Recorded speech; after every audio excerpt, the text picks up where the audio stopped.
Hey, Pamela, welcome to the Autism Little Learners podcast. And I have to tell everybody, we'll tell you a little of our history, but I've known Pamela for so long, and this is like a little reunion today. And we both have smiles like all the way to our ears because we're so happy to see each other. But Dr. Wolfberg, I'm so thrilled to have you.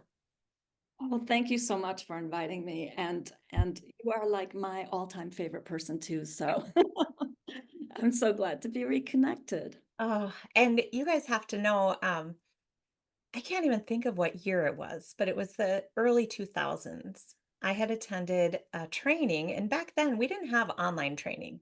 So I attended a training that Pamela ran about integrated playgroups. It was probably in Minneapolis, Minnesota. And immediately I was like, she is my people. Like the way you talked about autistic kids and play, it just resonated with me so much. And I've always naturally been kind of a relationship-based therapist first.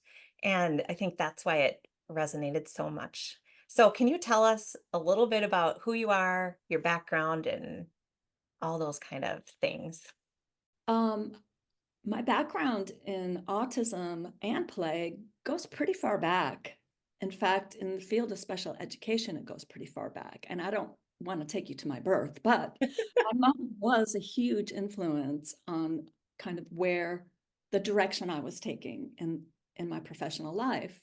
And I always tell this funny story about how my older sister, who I admired greatly, was studying psychology. And I wanted to study psychology. But with her bachelor's degree, her first job was working in I think it was a camera repair shop or some kind of a repair shop.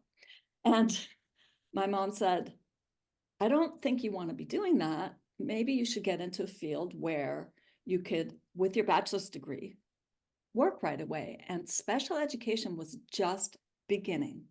This was way back in the 70s when the laws were starting to change and special education was providing all children with disability identified with disabilities um, the right to be integrated in public schools. So I got that degree, but my first work was really not with autistic children. My first work was with children identified as having what we would probably say today mental illness. And I am pretty sure when I think back to those kids, there were definitely some who today we would identify as being autistic because we didn't really know that much about autism back then. But I worked in one of my first jobs after I graduated in a children's psychiatric hospital. And the hospital was unfortunately, well, fortunately, I learned a lot because I had many colleagues who I completely respected. But unfortunately, it was at a time when um, we were very restrictive with kids, and it was unfortunate that there were some aversive techniques that were advocated. I never had to implement any of those aversive techniques, but I had to be on teams where people talked about implementing those aversive techniques like isolation rooms and such. And I just said, my moral center is not allowing me to do this anymore. I really need to leave. And I was so disillusioned that I decided to step back for a while and I found myself traveling the world. And little did I know, traveling the world, that I was also learning about child development in a very organic way, and particularly about children's play and seeing how children play in all parts of the world. And then realizing over time that, wow, I mean, I can look at some of the games that children are playing in the Philippines, that are playing in China, that are playing in Africa, and I could see many commonalities, like almost like they're all connected in some way. And I thought, that's very cool. And I then wanted to come back to the States and um, continue my education and work with kids. But I was becoming more interested in play therapy. So I did get training as a play therapy, and that is where I had my first autistic child that I worked closely with. And well, play therapy at that time doesn't look the same as what we do today because it was very interpretive, it was very psychoanalytical. We were looking at kids, if they're banging their cars together, it must be the roots of a difficult relationship with their parents. And of course, we know that all of that was changing to not be the dominant way of looking at kids at the time. And so again, here I was frustrated. No, this can't be right. There has to be another way because I found this child so fascinating. The kinds of things he played, the ways he played, the way we socially connected. And I learned a lot from the my supervising play therapist. And then it just so happened job openings were happening in the public schools. I came to California with a bachelor's degree, but in California, you needed a master's degree to teach. So they allowed me to work on my master's degree while teaching because there was a shortage, it kind of like an emergency credential. And Yeah. they offered me two positions. One was to be a special educator with Spanish speaking class, and they would send me to Mexico to brush up on my Spanish. I was like, that Oh, sounds. wow. And then they offered me one of only two elementary school classes for autistic children called the Autistic Program. So I Mm. did both classes, and it was amazing because the moment I stepped into the door of the class of the autistic kids, I said, these are my people, just like what you said earlier. Yes. These are my people. I so was fascinated and connected with them. So I know this is kind of a long-winded story, but I worked for 4 years in this public school. The school itself changed, but the program stayed the same. And I had the real benefit of seeing kids identified on the autism spectrum integrated with neurotypical peers on the playground and for other kinds of activities like art and um, at the time we called it mainstreaming, we didn't call it inclusion. And then they also had what we would call reverse mainstreaming. You'd bring the kids into your class, the kids would go Hmm. from mainstreaming into the other classes. And what I noticed very quickly when I observed the children on the playground was while there were other kids with disabilities really benefiting in a very spontaneous way of being with neurotypical peers, the autistic kids still were those kids floating around on the fringes of the playground. And it became very clear to me that they were absolutely interested in playing with their peers. But what happened was the peers were not recognizing it. They were not able to interpret their very subtle or unusual social approaches, or to interpret that when they play in a very, what we might call an idiosyncratic way, Hmm. that is their way of playing. And they are, inviting other kids to join them, and they're also showing other kids that they want to join with their play. But so that was like the missing piece that got me thinking I needed to find a way to recast play therapy, if you want to call it, into something that would be really emphasizing socialization with peers um, in natural ways, and socialization and figuring out more about autistic kids play. What does it look like? How can it, how can kids with very different interests or maybe very subtle interests that are the same, how can we connect them? And that pretty much was the roots of the integrated playgroups model, which I guess I'll talk about later, right? Yes. So just a long story short, my mentor, Adriana Schuler, who I love forever and always, the late Dr. Adriana Luce Schuler, um, she took me under her wing for my master's project. And when she saw that I had kind of created this little program, she nurtured me and was really excited about it. And then together we went on to grow it, to field test it. And then she invited me to apply to our joint doctoral program at UC Berkeley. So that was kind of how everything started, and it evolved from there.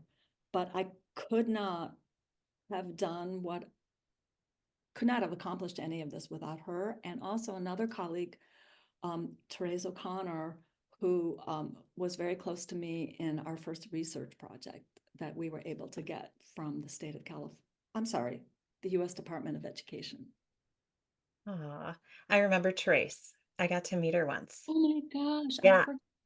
Yes. So back for people that don't know, the Autism Society of America always had a national convention. And so Pamela and I got to present at some of those and, you know, pick each other's brains. It was really me picking her brain. Um, and just some amazing times back then in the early 2000s. I mean, it was just such a great time of, I don't know, as you hear Pamela saying, she and I lived during a time when special education was in its infancy. Okay. And so people now that are young and in the field, I think sometimes you forget how new special education is. And then on top of that, how new knowing anything in particular about autism and educating autistic kids is very, very new. And don't you think? I think you said it just perfectly, and maybe because I'm older than Tara, I also have a little bit more historical perspective in knowing when autism was thought to be childhood schizophrenia. Mhm. Then we learned, well, no, it's really not. It's And blamed on mothers too, and blamed on specifically. mothers. Exactly. Kind of, we were I was at the crossroads in what I just explained about the play therapy, but you and I were also at the cusp of, it was a tiny population of Yeah, kids identified on the spectrum, or what was then just called autism disorder or yeah. condition. And now it's just, over the years, we have seen it grow exponentially. Mhm. And um, and it looks so different from when we first started, because in the early days, they were always, at least in California, in order to teach that population, you needed a credential that they called moderate to severe. Mhm. I had a mild to moderate credential, and I just never felt like either of those fit.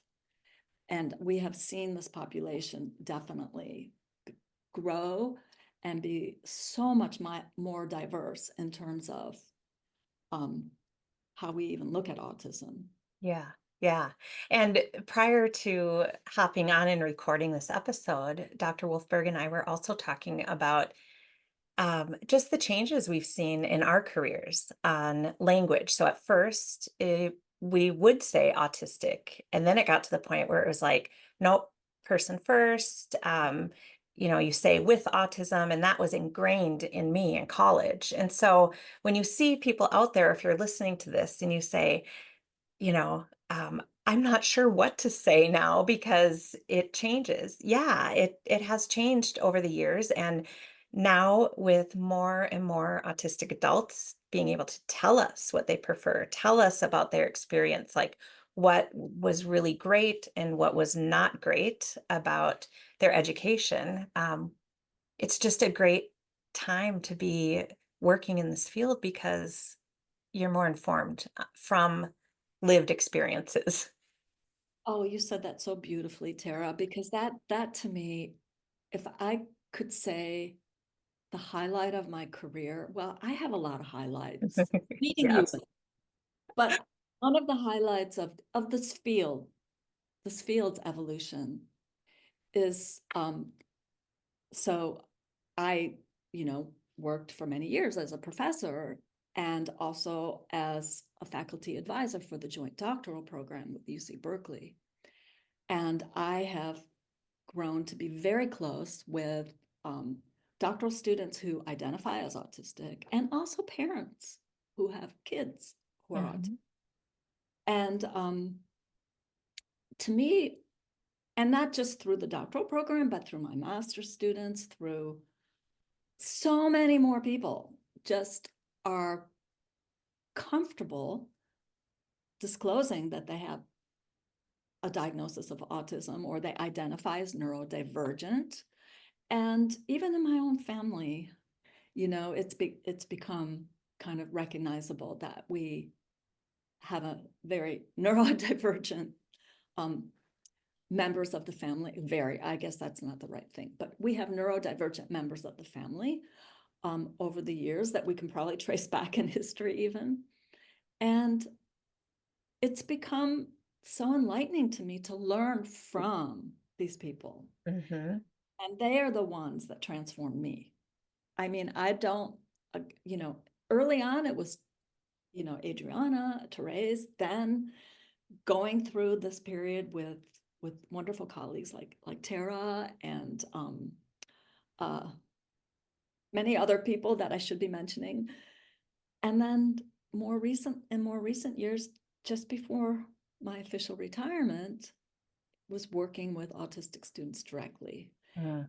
And it's just been the highlight to see how much they bring to the field, how much I have learned from them, and as you put it, lived experiences. Yeah. Yeah, that's such a great point, and I love that you mentioned that. And thinking back to so I implemented Dr. Wolfberg's integrated playgroups at the elementary level for the first half of my career. And one of the things that really stuck with me right from the start with what I've learned from you is the definition of play. Mm. Okay. So I'm sure you have this like right top of mind, but what is your definition of play? Well, that's really interesting because I originally, in my older work, you're going to see I use different terminology. Yeah. And the definition of play has pretty much remained steadfast as rooted more in like a developmental orientation. But more recent years, and particularly my last article that I wrote with my colleague, um, Deshaun Lewis Woods, who is one of my doctoral students who identifies as autistic, we reimagined what we called it reimagining the definition, re-presenting it, because we felt that there were some things that were missing for autistic kids. So there are definitely things that cross over, and certainly the first is that play is enjoyable. It's pleasure for kids, but that doesn't necessarily mean that kids are always laughing and it's really obvious, but we know that's what it is for them. They could even look very serious when they're playing. Yeah, that's a really good point because the outward expressions don't always match with what we think it should be when we're saying play is pleasurable, play is joyful. And I think what kind of helps when we look at these definitions, they're not really so much definitions as like these quality indicators. And you kind of have to look at them all together. So if you see that play is pleasurable and then you connect it to its voluntary, it's spontaneous, it's intrinsically motivated. It's not something you can force kids to do. They're either going to play because they want to or not. Yeah. And when we tell our kids, go outside and play, well, most of the time they probably will and be happy with it. But if they're not in the mood, they're not going Mhm. to. And but the point being that you can't coerce kids to play. You can't train kids to play, which is quite honestly something that you often see in our field is people trying to use certain approaches to teach kids to play that really, in a way, has the opposite effect. Yeah. They're coercing the kids into reenacting something that means nothing to them. I mean, it has to be meaningful for them. Yeah. Like going through the motions, kind of. Right. So, for example, another quality indicator's play is process oriented. It doesn't focus on an outcome. So you could have a couple kids building up a block tower, and then the great moment is when they knock it down. Yeah. And you might have an adult playing with a kid who's like, don't knock it down, let's finish it.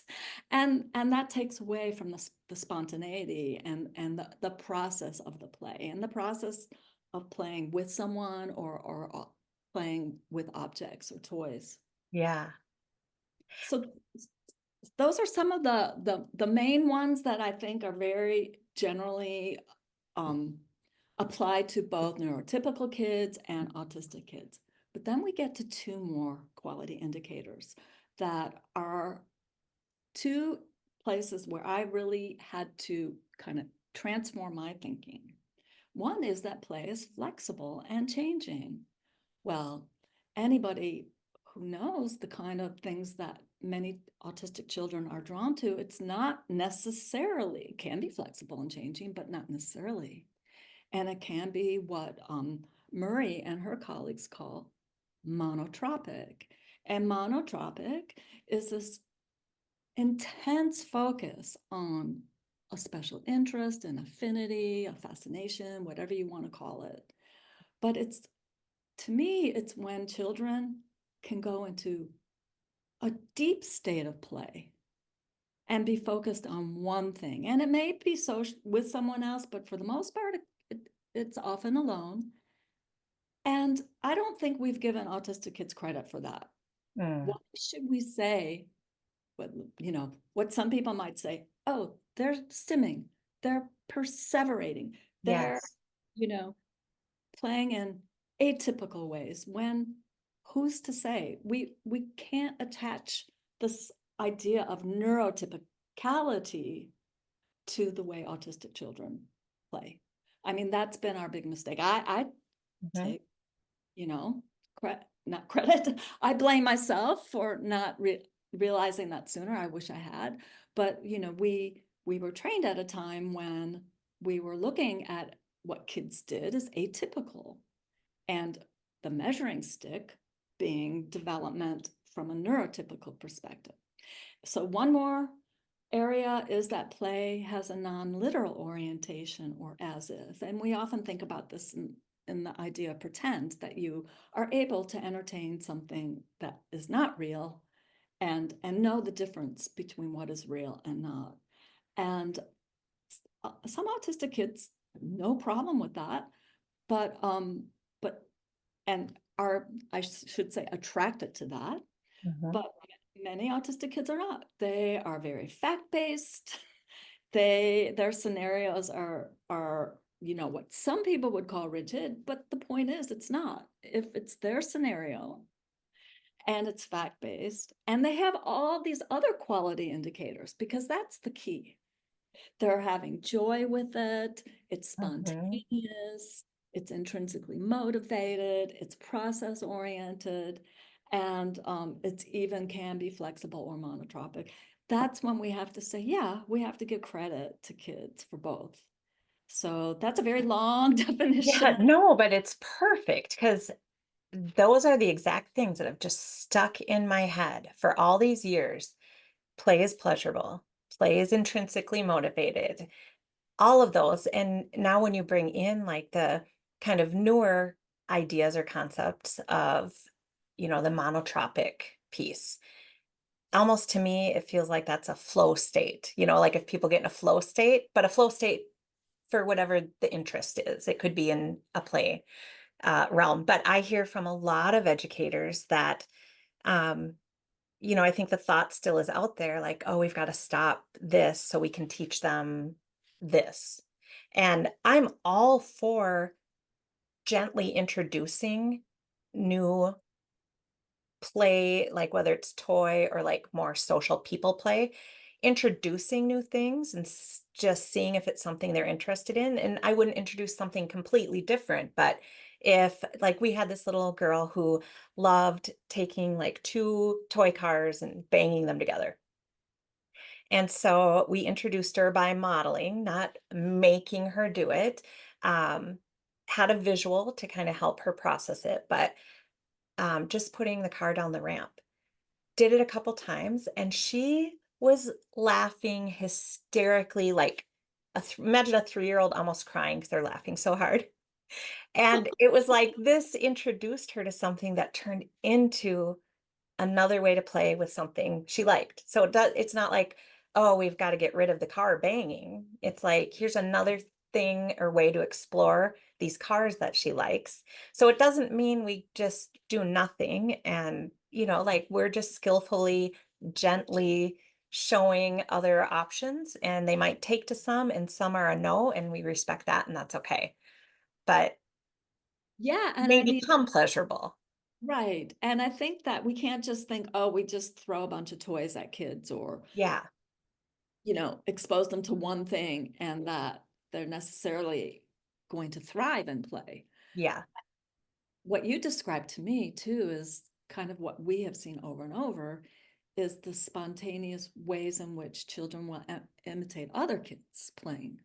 mhm, That's a process for them and how they will find pure joy out of doing that. But it might take them a moment. mhm, So we as therapists and teachers, we're always in a hurry. yeah, Don't ever sit back and watch and, give kids the time. I mean, it's not anyone's fault because it yeah, really is kind of expectation for a lot of professionals. mhm. Um, I think we just, when it comes to play and socialization, we need to give kids time. We need to really understand and watch and learn Yeah, from them yeah. in order to know how to facilitate those opportunities that you just described. Well, in my membership, we talk a lot about something that I got from the Hannon Center in Canada, and it's the OWL method. So, with anything, you have to take the time to observe, wait, and listen. And I tell people, like, take that pressure off yourself to feel like I have to get in there. I have to be like going into that, we get into that test mode as teachers. What's this? What color is it? Da da da da da. And um, it's who's going to want to hang out with us when we're doing that? Certainly not our students. And so, really taking the time to watch how they're playing with either objects or toys or whatever it is, and not directing them, not jumping in and taking over, but maybe eventually playing next to them and really just really taking that time to observe.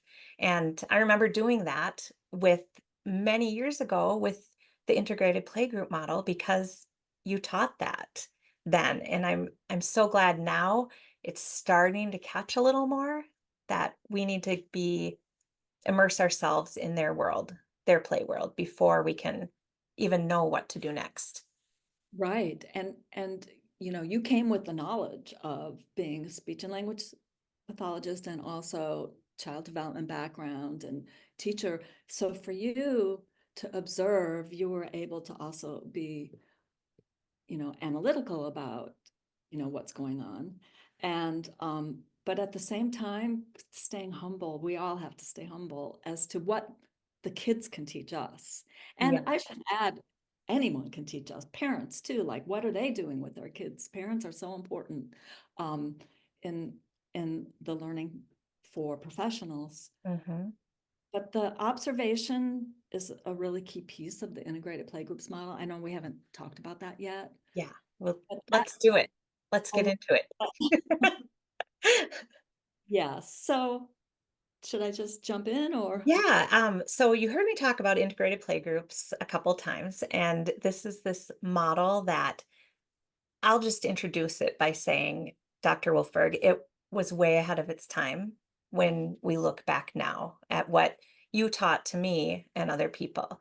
You didn't have, I don't know, like a method or a certain strategy you were following or calling it. It was the model that you develop based on your experience with autistic kids.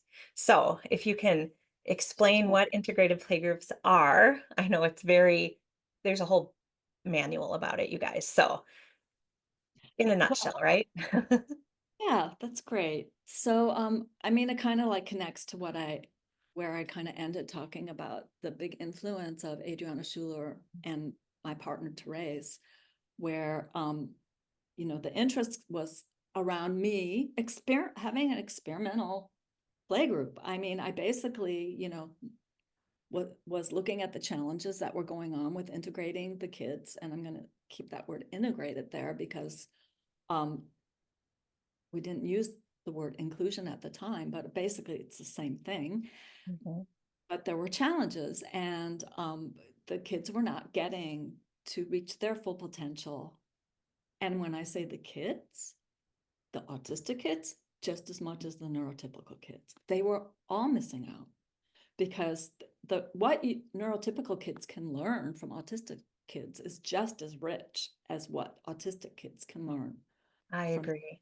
who are not autistic. And I shouldn't say just neurotypical, but not autistic, or could include neurotypical, or what we sometimes say allistic kids. I don't know if that's familiar. It's been used a bit in our Yeah. field. So we brought together small groups of kids and um, trying at that time, we tried to have a higher ratio of allistic kids to autistic kids. The idea was that it would be very hard to focus on like making um, a huge focus on too many kids who needed support, Mhm, extra support, I should say. But really, what we were doing was bringing kids together to co-create their own play culture. That's the way I like to think of it. And what that means is that we give them the opportunity and the means to be able to engage in mutually enjoyed activities. So it's not easy in the beginning. And as you said, it starts with a lot of observation. And in our very first play group, I had a friend who was a videographer, and she video recorded absolutely every session. And we observed those sessions and saw patterns that we hadn't expected to see. One of the patterns was that while the autistic children were, before we intervened, we just watched what the kids spontaneously did when we brought them together. We saw that the autistic kids tried many times to initiate play in their own unique ways, but the neurotypical kids didn't pick up on it. And over time, if we did not intervene, which again, because it was research, we waited a little longer than we would if we were actually doing an active intervention at this stage, we saw that the kids started to stop initiating. They started mm, to isolate themselves. And they got had no reason to initiate anymore because nobody was responding to them. So mm, with all their tries, they often gave up. And this was the same pattern that we saw on the playground, that they would initiate in their own unique ways. The other kids would either misinterpret or overlook them, and then they would isolate themselves. And as they isolated themselves, they became ever more entrenched in patterns of activity that were not really play. They were really isolating activities that were not enjoyable to them, mhm, maybe self-regulating, enjoyable maybe for self-regulation purposes, but definitely not the kind of play that I think they were even seeking. So our job was then for the intervention was to find ways to overcome this. And we used a lot of the same tools that we were all learning back then. We used visual supports. We mhm, created structure with opening rituals and closing rituals. We worked on how do you set up the play space to make it more attractive. We made sure to have attractive materials available to the kids. and all the while trying to keep the adult from intruding too much. Yes, that's the hard part for educators and therapists and Yeah. even parents. You want to get in there and guide and guide and guide. But I love how in your manual you used to kind of say like you're the director, the stage director or the is that what it was?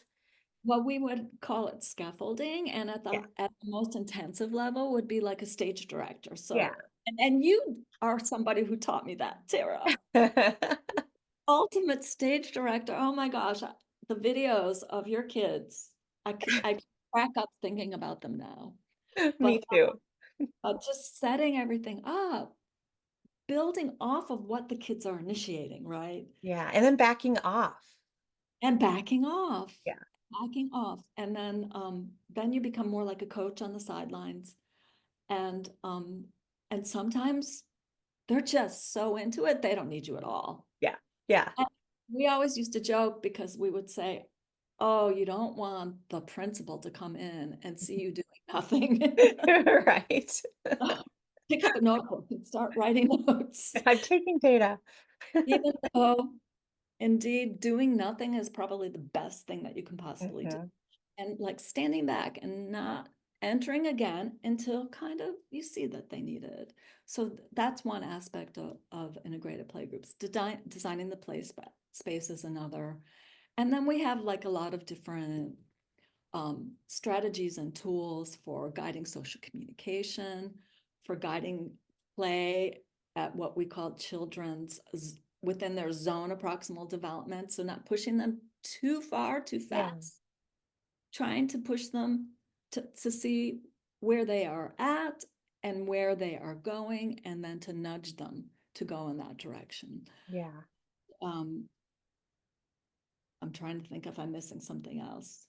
Well, I think even back then, and it's still true today, um, you really instilled in me watching what the child loves and kind of educating the autistic peers on that. Okay. So it's not about, we're going to teach the autistic kid to play like neurotypical kids. It was always about that shared, shared play culture, like you're saying, and every play group I had was different. And it's kind of like when you think of the double empathy problem, it's Mhm. like that on a kid level, because we're not trying to teach my student Willie how to play more typically or to the neurotypical Mhm. developmental standards, but we're teaching both to understand each other. And I think with the integrated playgroup, so with this model, I did it at the elementary level for over a decade. And I had so my student Willie, who's now 31, and I was telling Dr. Wolfberg he still comes trick or treating at my house every year, and he's just a love. We just love him. He had 3 friends from his class, and it was always those 3 that came once a week to playgroup. I did it during recess time so they wouldn't miss out on any class time. And building that trust, I saw was a huge factor in Willie kind of opening up to them and then for them to understand. So the trust, the mutual trust between each other, that's something I kind of helped facilitate. And I'll give you an example because you remember this. Um, I was telling Dr. Wolfberg that I went into my attic and I got my old VHS tapes out Oh, because yeah. when we were working together years ago, I would video the playgroups and send them to her. And I don't know if I like physically sent you VHS. I don't even know how we did it back then, right? But I don't even know. But I would send her videos to critique, give me feedback and ideas. And so Willie loved, was passionate about the log ride at the Mall of America in Minnesota. So the ride that you go down and you splash into the water. And he absolutely loved it. And he talked about it all the time. Like, when can we go on the log ride? When can we go on the log ride? And So when I was talking to his neurotypical peers in playgroup, it's like, okay, let's brainstorm. Like, what does he really love? Because I wanted to capture his engagement and his interest. And so I had to kind of nudge the peers on figuring out what that is. You know, they know him, they know what he talks about in class. And so they said, well, the log ride. And I'm like, oh my gosh, how are we going to do this? So I found the VHS and transferred it onto my laptop this week. And it's the log ride from like 20 years ago. You have to show it to everyone. I I mean, will. Maybe I'll splice it into this on YouTube. My oh, son was in his class, and so it was my son and two other peers, and they sat together and painted the boxes for this log ride. And Willie kept saying, you know, repetitively, "When are we going to put wheels on it? When are we going to put wheels on it?" And I see in the video, my son was like, "Next time." And he's like, "Next time." And so, you know, even just with how they were interacting, he was asking appropriate questions, you know, if we're looking at social communication, like they all got to talk about the log ride the whole time. And so he was thrilled. And so they're painting it. And then after it dried, we found a time when the gym wasn't being used. And they went and put these boxes on scooters. Like the kinds, you know, the square scooters that kids like go on their stomach in gym class. Put them on the scooters, and then the person in the front of the ride held onto a rope. And then in the video, it was my son that had the rope around his waist, and he just ran and pulled this log ride, and it was going around and around in the gym. And then later, one of the kids had squirt bottles and was chasing them, spraying them so that they got like the splashes of the log ride water. I just It love it. was the best. And it's funny when I got that video onto my computer, I sent it to Willie on Facebook. I said, "Do you remember this?" And he wrote back, "Yes." And I The said, kids don't forget. They don't. "No." I have lots of kids that still tell me they remember Yeah, stuff. it's like core memories, right? Because it wasn't the other kids going, "Well, I guess we'll do the log ride since he likes it." It's not like that. It was they come together and then the other kids can pull things into it like, let's sell tickets, let's sell popcorn, and they're doing all these other pieces surrounding that play scheme. And that's just one example. Like we made video stores. We made a do you remember the SpongeBob SquarePants episode that we made Yes. with one And student? the fight with the tiger and Yes. Yes. I had a student that would hold the tiger and the lion, and he'd have this fight, and no one could get near those animals. So we started a like a semicircle of other animals to watch the fight, and then another kid would be in charge of selling tickets, and another one in charge of selling pretend concessions, and that was it's one of the videos that's on that VHS too. And they eventually, this student trusted his friends enough that he let one of them be the lion, which was unbelievable. Because you would think, This- well, he doesn't share. He, you know, the stuff people would think about him. No, he just needed that trust and yeah. these are the kinds of examples that actually they're written up in we wrote a coach chapter together, but also in my field manual, I quote Tara all the time because I mean, it, the integrated playgroups model is not this kind of model where you have to follow everything precisely in order, to be an expert facilitator or so to Mhm. speak. But it really is about taking your own creativity and spinning it to fit with the kids that you have and you talked about play culture, and I think the important piece that you've been raising here, I mean, two things. Observation, we have very comprehensive assessments that can be used in a more clinical way, and Mhm. this is honestly the evidence-based piece that is needed in order to evaluate, are the kids actually um, meeting their goals and that kind of thing. And but a lot of this was based on my own love of research, which I kind of hinted at when I told you I was traveling and learning, which is ethnography. So really observing and getting and thinking about this as a cultural experience. Mm, This is like play culture. yeah. And, you know, I think about how some of the unusual things that kids would say became incorporated into the play culture, so to speak. So I had a student who I'm still in touch with to this day. She's not 35, she's 45. Oh, no way. Well, she was about 10 when she was in our very first play groups. Um, and for her, she was really enchanted with this jingle, what do you call it? Jingle for a grocery store. Oh, yeah. Uh, And they had this thing called easy checkout. Like everyone had to line up at easy checkout. And so the kids started when they really were collaborating in their play. She would say, easy checkout, easy checkout, easy checkout.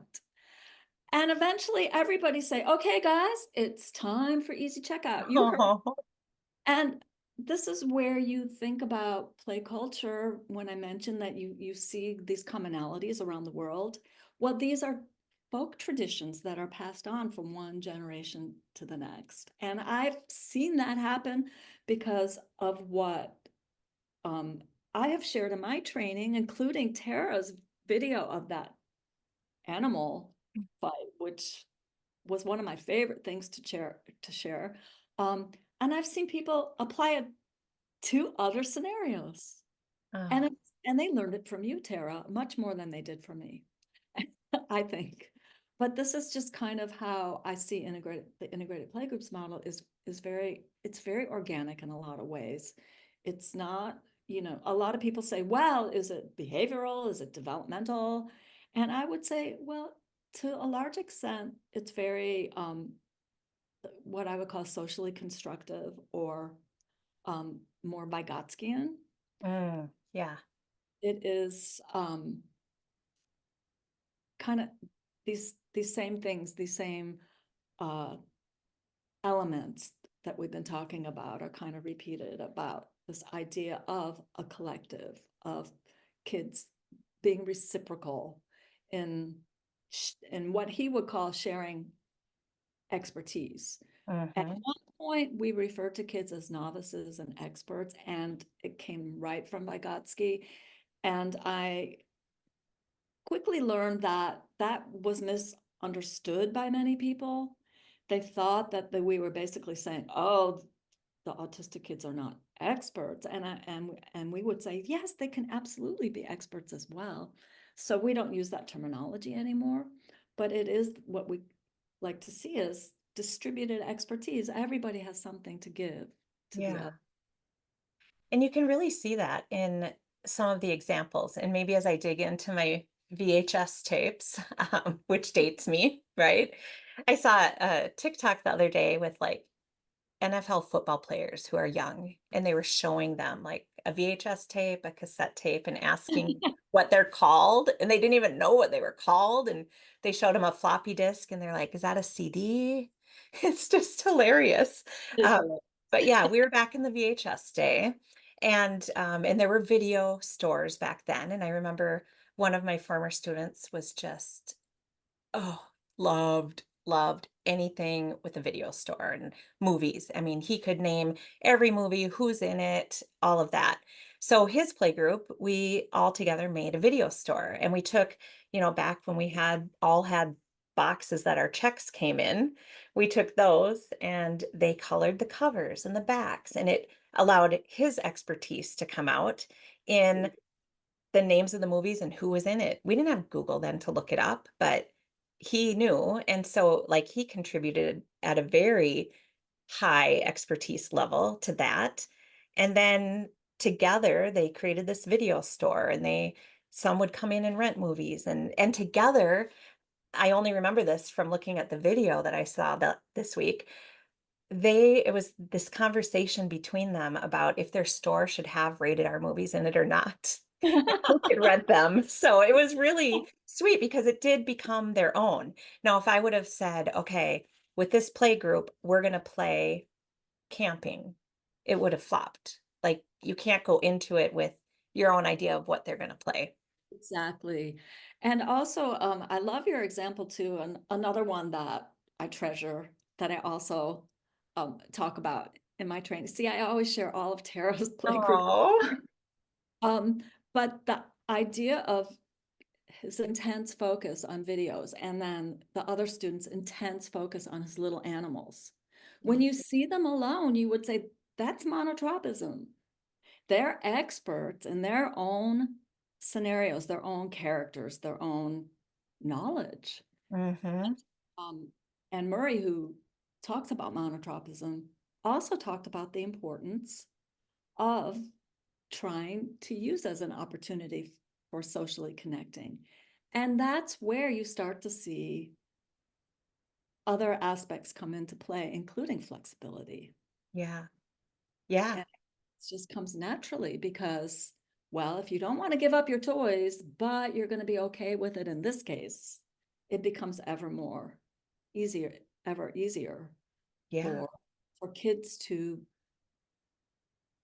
see what each other is doing and to emulate each other and to try out new things and use their imagination in different ways. And I think the way you just explained that, that's why I say that this model was ahead of its time when it Hmm. comes to valuing and listening to what the autistic kids like and teaching the other kids about that. It's a two-way street, not a one-way street. So thank you for bringing that to us. Well, I also think, we're at a time now where there's still people in their camps. And I think there are still people who would tell you that, certain approaches are the only ones that are evidence-based. And because they have a lot of research, and I would probably say, and you would read this in my materials, that, well, many of these approaches that are evidence-based um, have a lot of studies because they're really measuring things that are really easy to measure. They're Mhm. counting behaviors, but they're not looking at the quality necessarily of the behavior. And then I would add to that the social validity. And I don't mean to get so technical, but to Yeah. me, social validity means that it has to be meaningful Yeah. individual's point of view. And for kids, also the parents need to see that this is mean if the kids can't themselves express it, we can get validation from the parents and also from professionals. They need to be able to validate that this is a meaningful intervention that I can use. Um, or I almost hate to even use the word intervention, but these are meaningful practices that I can apply within my own teaching or therapeutic practice. Looking back, and you probably see this too when you are far enough down in your career where you can look at things retrospectively. I look at all of my students, and so many had different approaches. They had what I did at school, but outside of that, some didn't have any other therapy. Some had speech and OT, some did ABA. And I would say, with all of those kids, knowing most of them as adults, they are still who they were at the core then. Right. Nothing is going to make them not be autistic. And I think now there's more acceptance of that. And I think going back to my younger self and having this time to look back on compassion and kindness and helping kids be comfortable and happy is like number one, when we're talking compassion over compliance kind of thing. Like strictly compliance based methods that maybe can teach the skills. They could teach lots of different skills when it comes to like doing play actions, right? But it's not getting at that deeper level with like relationships and really being in that play culture and being pleasurable and motivated from within. And that's the difference. Like I see kids as adults and it's like we need to just fill their childhoods with joy.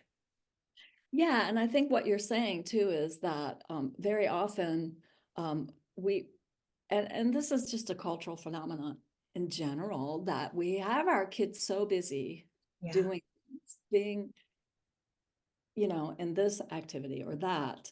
And when it comes to autistic kids, on top of the activities, we have this therapy or that. And I'm talking about maybe outside of school, that we forget that the time to play, just natural times to play, kids will gain so much from it. In fact, I read an article, I'm sorry, I don't remember the author, but they talked about the importance of allowing kids to get bored.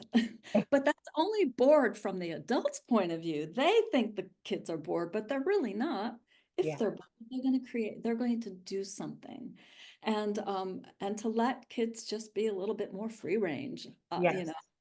I mean, it it always sounds terrible when an old person says, "When I was a child." Yes. I No, get it. I was free range. My parents ignored me.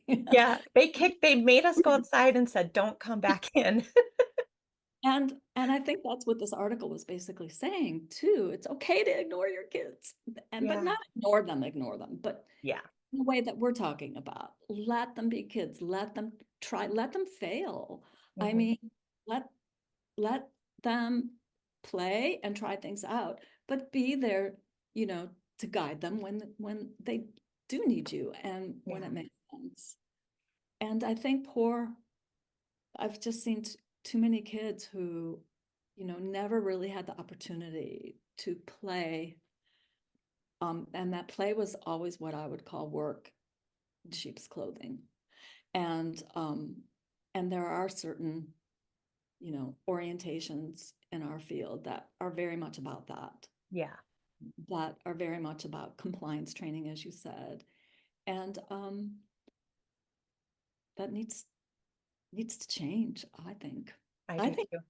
I think there are many people who have changed it. And if we are being honest, it needs to change because autistic adults or autistic people in the community are telling us that. Yes. They're telling us that they were actually harmed by some of these approaches. Yeah. And And so, we have to listen to that. right.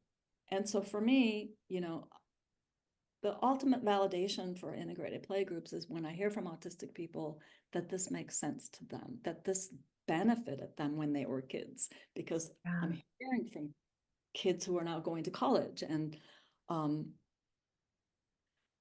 so yeah, it's just play in its purest form is just maybe one of the most important things that we can give our children and ourselves. Yeah. We I forget to agree. play. I'm the biggest hypocrite.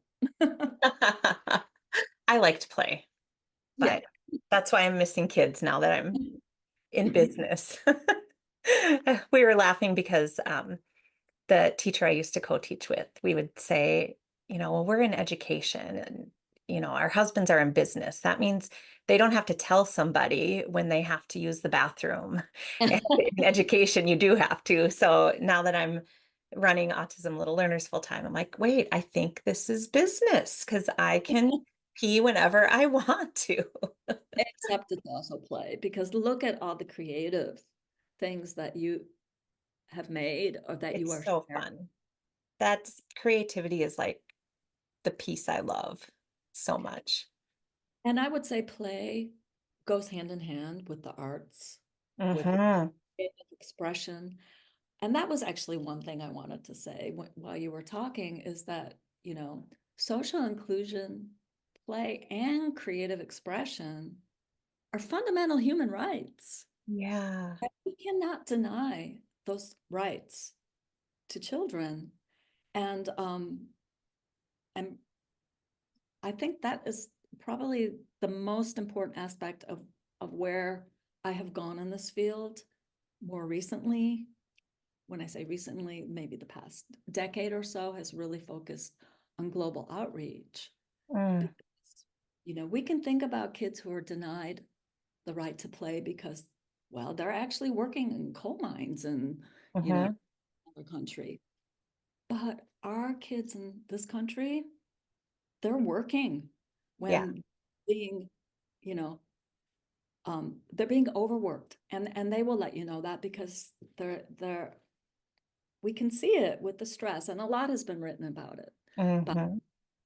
you know, general play experts. So I just kind of rehash what they say, and it takes me back to thinking, yeah, that was my motivation from the start. Yeah. We need to give kids the right to socialize, to be included, to play, and to express themselves in their Yeah. own. And with young kids, like this, in my mind, always takes precedence over academic skills in a way, like of course, as kids get older, you have to do that. It's part of school, but we have to make sure we're finding a way to play and to allow kids to play. Right. And our play groups, just so people know, start in early childhood, but they go through, the lifespan if you want. Yeah. Most of our research has actually been in elementary schools, and we've had extensions of the play to theater. For example, Mm. we had a grant where we developed integrated theater groups in Oh, Germany, and that was really, really exciting to see. And these kids were older. So I think you can use your imaginations and come up with all these different variations. yeah, definitely. If you were able to give maybe 3 tips or words of advice to special education teachers, SLPs, or other adults working with autistic kids when it comes to play, what would they be? Well, I think most important, there's actually no order to this, but one of the most important things is that fostering mutual engagement by definitely honoring what the children bring to the play. Yeah. So, you know, not forcing them to be compliant, but really trying to acquire these qualitative aspects of play and to make fostering mutual en- engagement around joyful activities the most important piece of getting to that. Um, I also think we have to honor neurodiversity in general and really recognize and support and value the unique ways, the unique, subtle, idiosyncratic ways that people express themselves. Mm. And to really, as I said earlier, to accept people for who they are, because that is what autistic adults have told me. This is what Mhm. really, really want this. And I think playgroups can be, one way in which you can create a culture that supports that. And then this last one actually kind of was stimulated by you, Tara, but finding your own joy in Oh. what you do with kids. And not just finding your own joy, but also your personal style and making sure that it fits with your own being, that it's Mm. natural for you. Yeah. It doesn't mean that if it's not natural at first, that you can't learn it, but if it doesn't feel good, don't do it. Yeah. You I know, I love that one. That one is yeah, so good because you always think of yourself like, I'm the teacher, and you don't right. think of yourself as part of that world. But looking back at those videos, I was right in there, and, talking to some of the play partners, the allistic kids, as adults, they remember. And my daughter was in one of the play groups. She's 27 now, and she was just home for a week. And we were talking about play groups and talking about how I would go in and teach um, in their classroom about autism, and like real curated to each student, like how you can connect with that student, and instead of just teaching him how to connect with them. It was like that two-way street again. And she said, when we went to middle school, we could clearly tell which kids were from our elementary school and which kids were from a different elementary school. And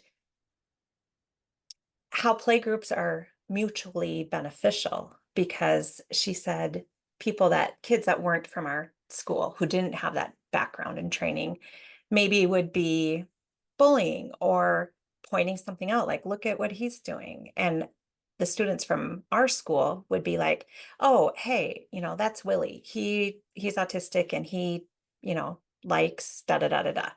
And so you have these built-in advocates. And I also like to tell this story. I don't know if you remember, but it was Richard, Richie, who was the animal fight, Mhm. and one of his play partners in his play group, they were in art class, and I happened to be in there that day. And she knew him so well because of the play groups and just having that play culture together. She really knew him. And the art teacher was wonderful, but he said he had the kids sit down and start drawing, whatever you want. And then a few minutes later, he gave them like maybe 4 minutes. And then he said, now I want you to turn your paper over and start drawing a tree or whatever the assignment was. And Richard said, would you please shut up? And it was kind of like a gestalt, but used correctly. And I think a lot of people would look at that like, oh, look at his behaviors. He's telling the teacher to shut up. Well, this little girl right away knew what he meant. And she said to the teacher, Mr. Gertz, Richie, Mr. Gertz, Richie's autistic. And that means he needs more time to process the directions that you gave. And he probably needs to finish the first drawing before he can move on to the second drawing. And the teacher goes, oh, okay. And all was good, And is she a teacher today? She's not. She lives like way over in Australia and is a mom, but she's wonderful. I'm sure she's a great mom. Yes. That's a Yes. great story. That is a really great It's story. the trickle down effect of, you know, that two-way street again. It's not just we're trying to get our students to act like everybody else, act typical. That's not the goal. But if along the way everyone needs someone on their side to stick up for them. We all need our people, and you can't have too many people in your corner. So I think Well, I mean, playgroups naturally does that. yeah, and I think the research bears it out too. I mean, our research has definitely shown that the benefits for the autistic kids are pretty significant. Otherwise it wouldn't have rated, do the air quotes, Yeah. among evidence-based practices, but also for the neurotypical kids. Hmm. Always use more research on that, but yeah, I mean that there are definitely, as you said, mutual benefits. Yeah, and I know we've talked a little bit about your books and your research, and you even had a journal article out just last year. So I'm gonna link all of that in the show notes because I know after hearing you, people are gonna be like, wait, how did I miss this? Where can I learn more about integrated playgroups? And I think people are going to just love to dive into what you have brought to the field. And I keep saying over and over, you were ahead of your time. And I want to thank you so much. I'm going to tear up for everything you've given me in my career. And it changed my whole perspective on things and really guided me throughout my entire career. So thank you. You're gonna make me tear up because it's just been, to me, such an honor to be able to collaborate with someone with so much talent and creativity and insight. Mm. And, I really think it's a learning process for me too. And to be able to kind of be at this place in my career and to know there are people like you carrying on and passing it on as well. I mean, obviously, people are learning from you. So I'm honored. And it was really such a pleasure to be a part of this. Thank you so much for inviting me. Yeah, thank you so much.